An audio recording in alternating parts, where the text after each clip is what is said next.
નમસ્કાર, ધ લોકસત્તા આપ જોઈ રહ્યા છો. હું છું નસરીન અને વાત છે બીસીસીઆઈની. વાત કરીશું આજે ખાસ અમારા સ્પોર્ટ્સ સેગમેન્ટમાં બીસીસીઆઈની. ટીમ ઇન્ડિયાના ભૂતપૂર્વ બેટ્સમેન વીવીએસ લક્ષ્મણ હાલ બીસીસીઆઈના સેન્ટર ઓફ એક્સિલન્સના વડા છે અને જે રીતે હાલ અહેવાલો મુજબ માહિતી મળી રહી છે, વીવીએસ લક્ષ્મણની જવાબદારીઓ વધી શકે છે.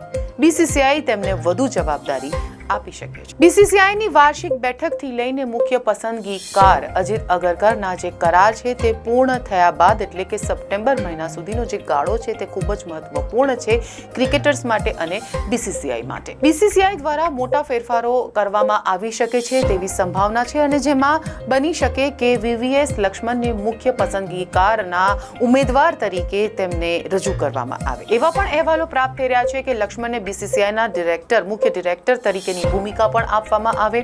અને જે રીતે આપણે જો વાત કરીએ અગરકરની, તો અગરકરના કરાર 2027 સુધીના છે, તો ત્યાં સુધી વીવીએસ લક્ષ્મણની પણ જવાબદારીઓ વધી શકે તેવું જાણવા મળી રહ્યું છે. જો બીસીસીઆઈ આવું કરશે તો લક્ષ્મણની જવાબદારીઓ પણ વિસ્તરશે. તેઓ પહેલેથી જ સેન્ટર ઓફ એક્સલન્સના ચીફ છે, જે ખેલાડીઓના વિકાસ અને ઉચ્ચ પ્રદર્શન કાર્યક્રમોની દેખરેખ રાખે છે. હવે ક્રિકેટ ડિરેક્ટર તરીકે તેમની પાસે વધુ જવાબદારીઓ હશે. આ પદની ચોક્કસ રચના અને નિમણૂક અંગે બીસીસીઆઈ તરફથી કોઈ જ પુષ્ટિ હાલ સુધી જોકે કરવામાં નથી આવી.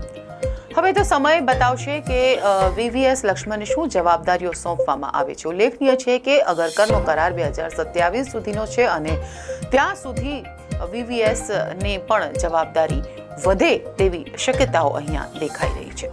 રજા આપશો. નમસ્કાર.